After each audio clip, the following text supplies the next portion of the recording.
오늘 9번째 우리 보는 시리즈를 나누게 됩니다. 다음 주까지 이 보는 시리즈 10번째 시간으로 마무리하고 그 뒤에 들음과 말함에 대한 3번의 시간을 통해서 전체적인 시리즈를 마무리 짓도록 하겠습니다. 자, 오늘 본문 말씀은 예수님이 이 땅에 계시는 동안 행하신 기적들이 마태복음, 마가복음, 누가복음, 요한복음 등에 나오지만 가장 독특한 예수님의 치유 사건입니다. 마가복음에만 나오고 있는 사건입니다.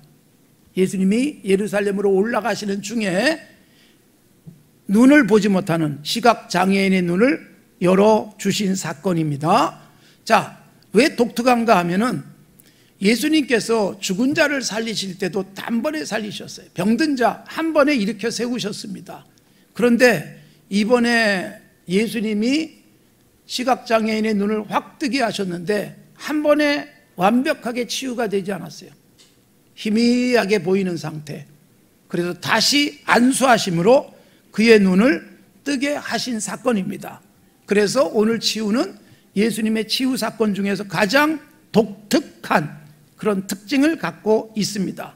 왜 예수님은 2번에 걸쳐서 안수하시고 그 2번의 안수 끝에 눈을 밝히 뜨게 됐을까? 중요한 이유가 있습니다. 그래서 오늘 우리가 읽은 본문은 예수님이 시각장애인의 눈을 뜨게 하신 것만 본문으로 잡지 않고 그 앞에 본문이 나와 있어요. 그리고 그 뒤에 본문은 시간 관계상 생략을 했습니다. 그러니까 오늘 시각장애인의 눈을 확 뜨게 한 사건은요, 앞에 있는 본문과 뒤에 있는 본문을 연결해야 됩니다. 앞에 있는 내용과 뒤에 있는 내용이 거의 유사합니다. 그 사이에 샌드위치 된 것처럼 가운데 눈을 뜬 한 사람의 이야기가 나와 있습니다.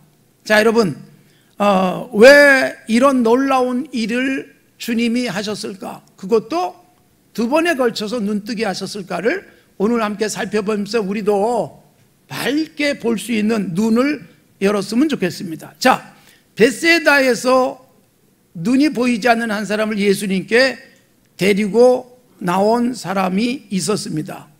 사람들이 이 한 사람을 데리고 왔다는 거예요. 여러분, 굉장히 귀한 사람들이에요. 눈이 보이지 않는 사람이 예수님께 찾아오기가 쉽지 않았어요.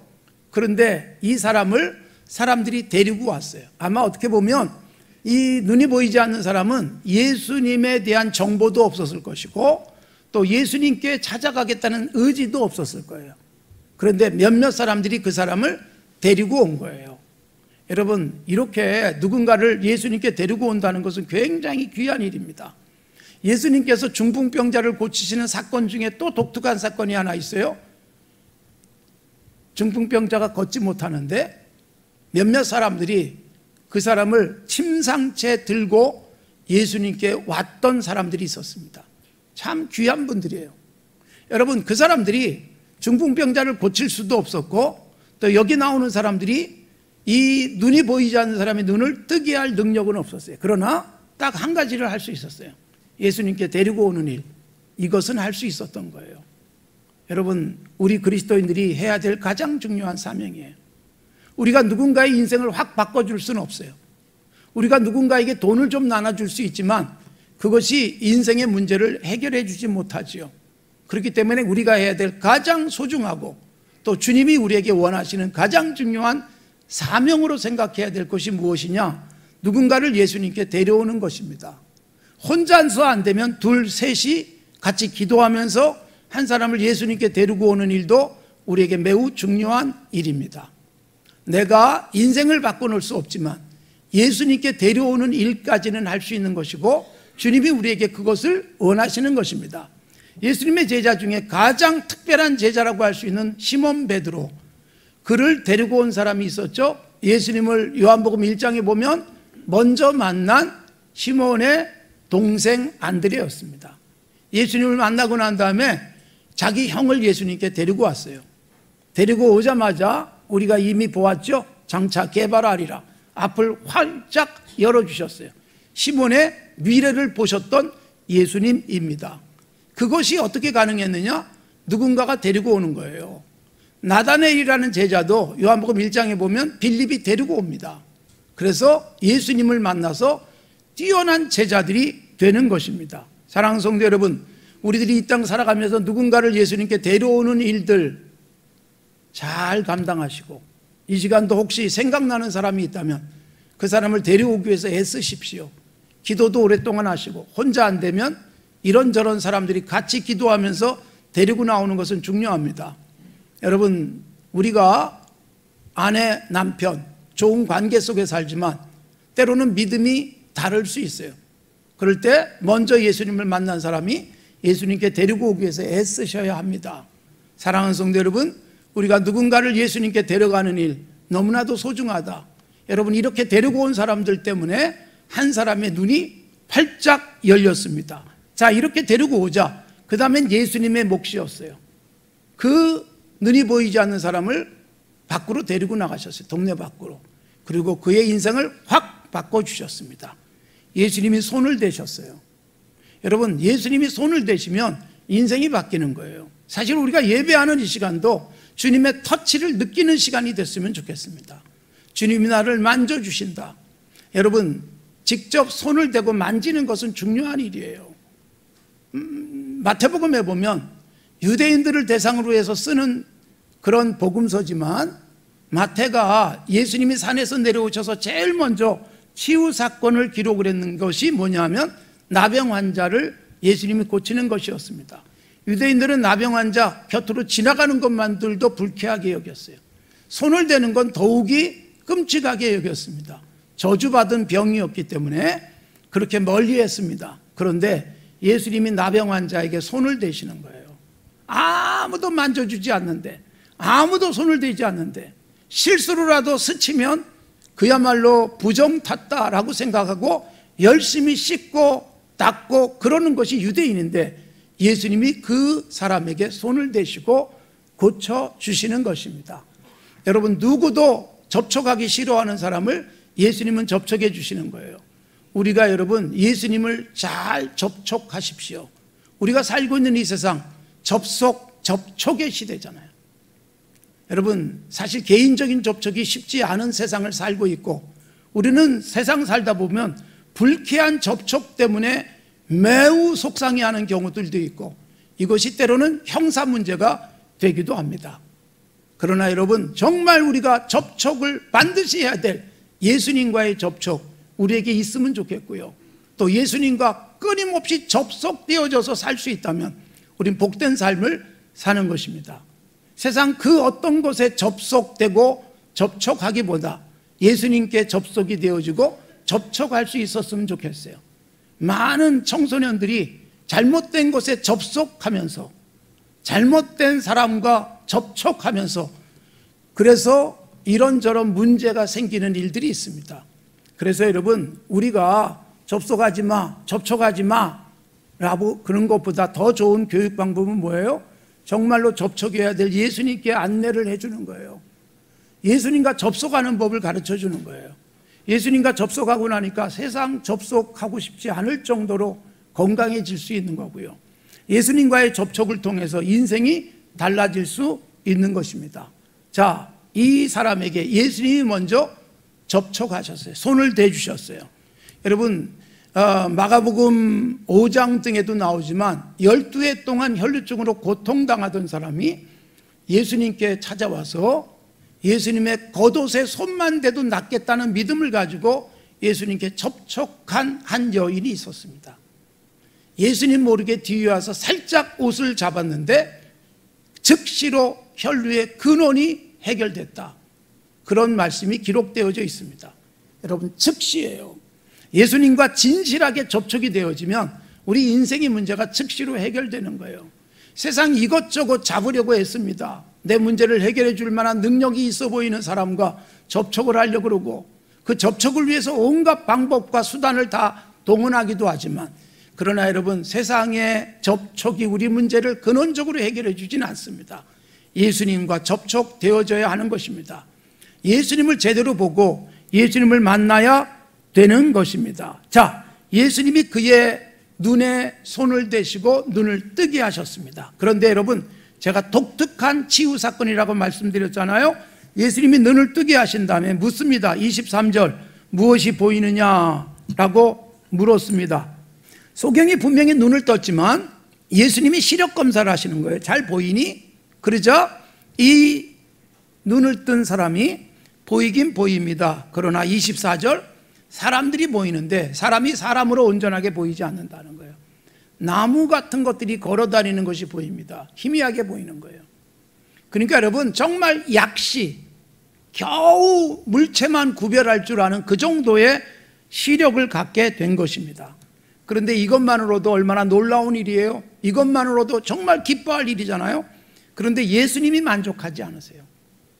그러니까 그 눈뜬 사람은 만족할 수 있을지 모르지만 고쳐주신 예수님이 만족하지 않는 거예요. 예수님은 보다 확실하게 보기를 원하셔요. 그래서 주님이 어떻게 하세요? 25절, 예수님이 그 눈에 다시 접촉을 합니다. 다시 안수합니다. 그러자 모든 것을 밝히 보았다. 밝히 보았고 모든 것이 보였습니다. 보이지 않는 것이 없었다는 것입니다. 여러분, 이렇게 시각장애인의 눈을 뜨게 하시는데 독특한 치유 방법, 한번 손을 대셨는데 희미하게 보이고 예수님이 만족할 수가 없어서 다시 안수하시니까 밝히 보게 되었더라. 여러분, 왜 두 번에 걸쳐서 안수하시고 눈뜨게 하셨을까요? 예수님이 이날따라 권능이 잘 발휘되지 않았을까요? 여러분, 예수님이 이날따라 아침에 기도를 안 하셨을까요? 우리가 여러분, 이 중요한 사건의 앞뒤를 보아야 합니다. 오늘 우리가 읽은 말씀이 있어요. 앞에 부분이 뭐예요? 그리고 뒤에 부분이 무엇인지 지금 같이 연결을 해보시면 좋겠어요. 앞에 부분도 제자들 이야기고 뒤에 부분도 제자들 이야기예요.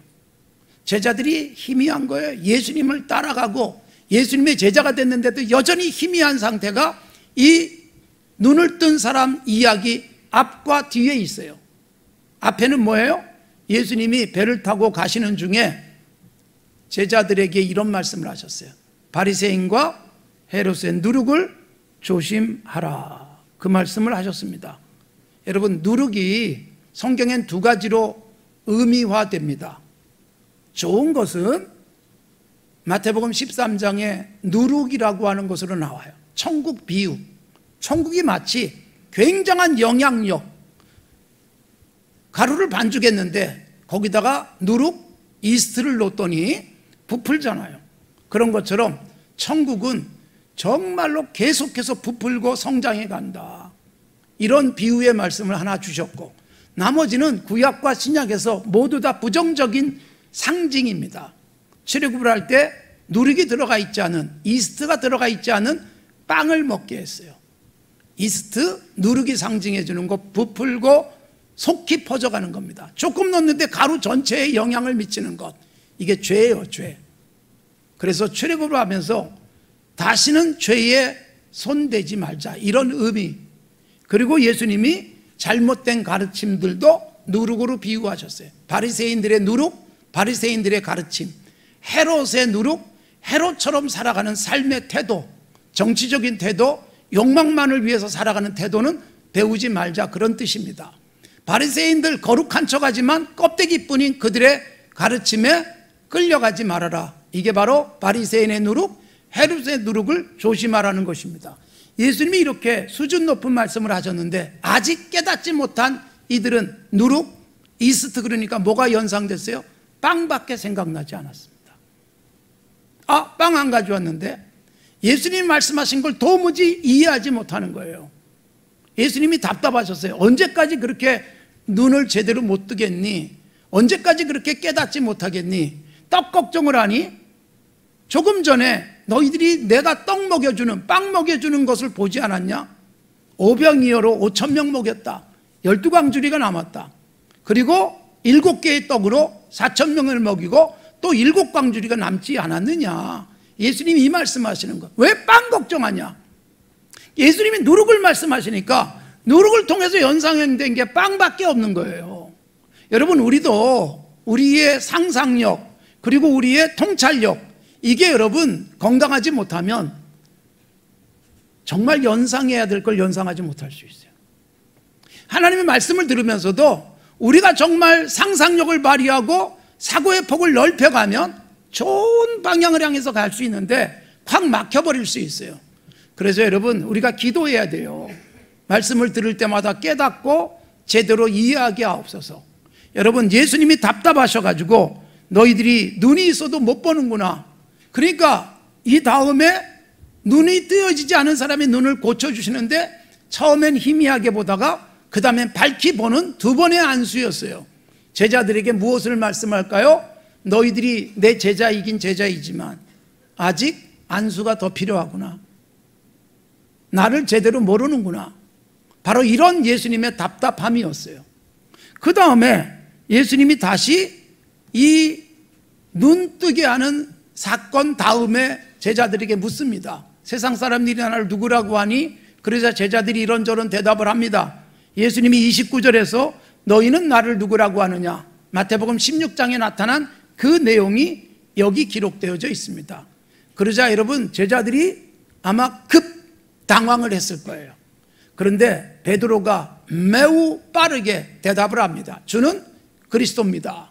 마태복음과 달리 주는 그리스도시요 살아계신 하나님의 아들입니다.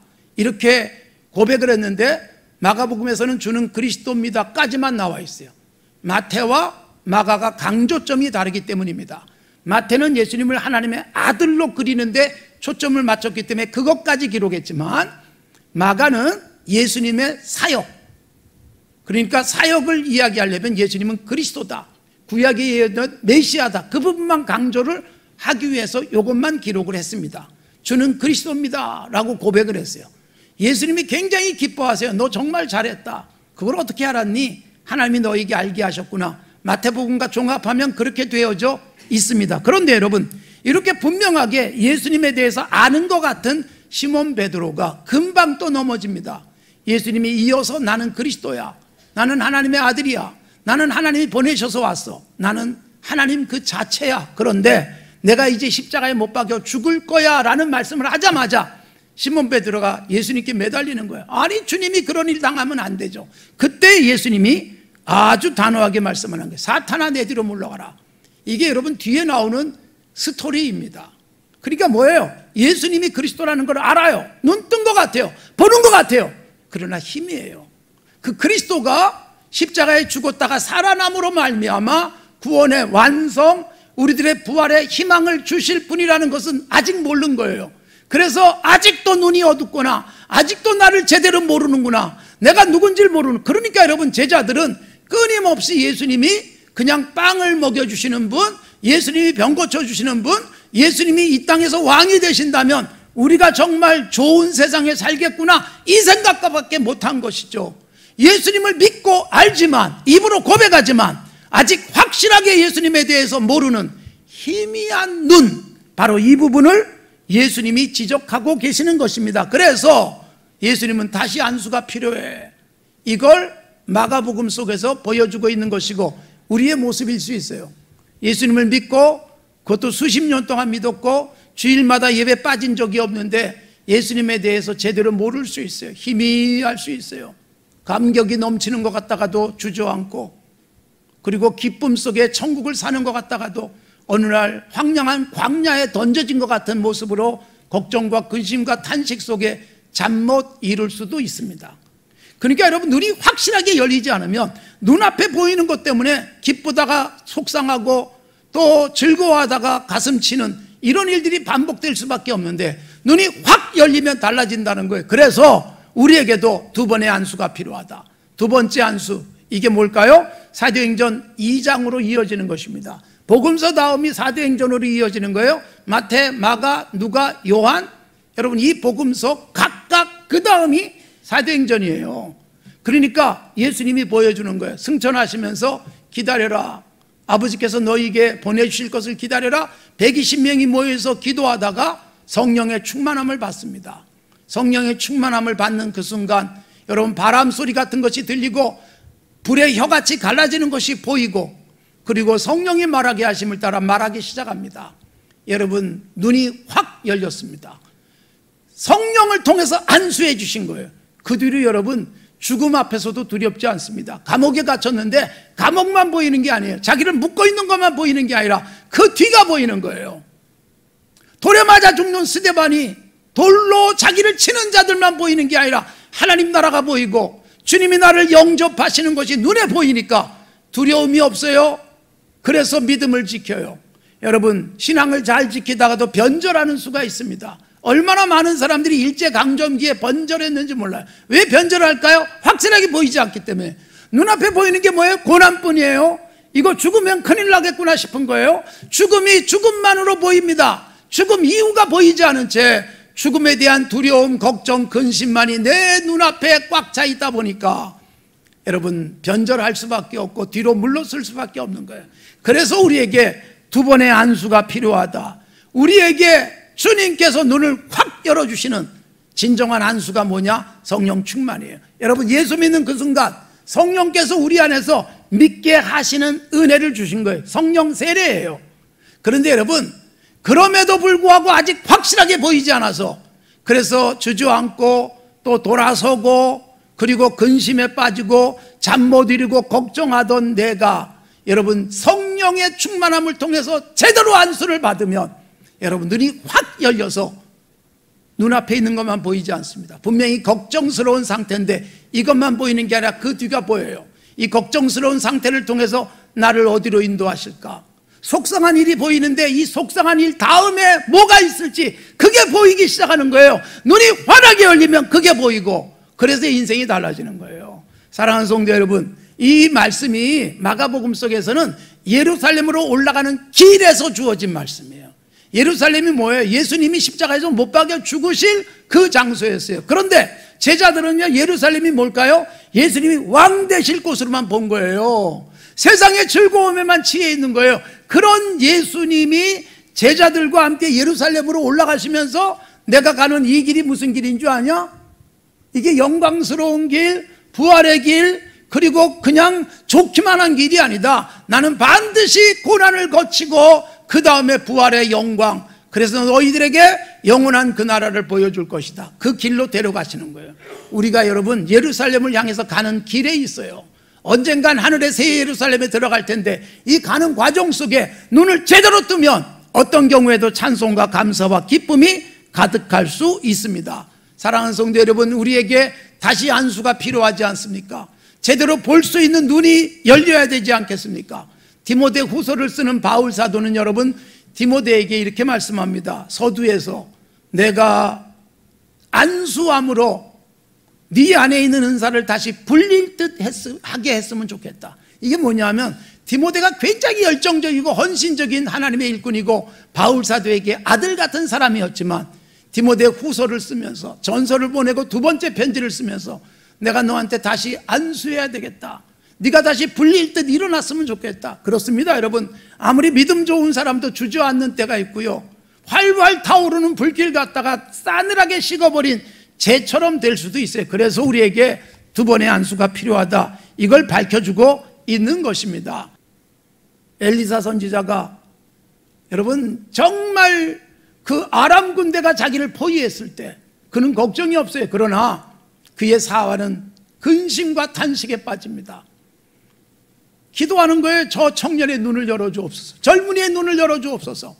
그러니까 여러분 하나님의 군대가 보이는 거예요. 우리에게 여러분 그게 보여야지 세상을 살아가는 용기, 감격, 기쁨, 예수 믿는 자다운 천국의 즐거움이 넘치게 될 줄로 믿습니다. 눈을 뜨십시오. 밝히 보십시오. 성령이 안수하심으로 우리의 눈앞에 하나님께서 펼쳐 보여주시는 놀라운 세계. 남은 보는데 나만 못 볼 수 있잖아요.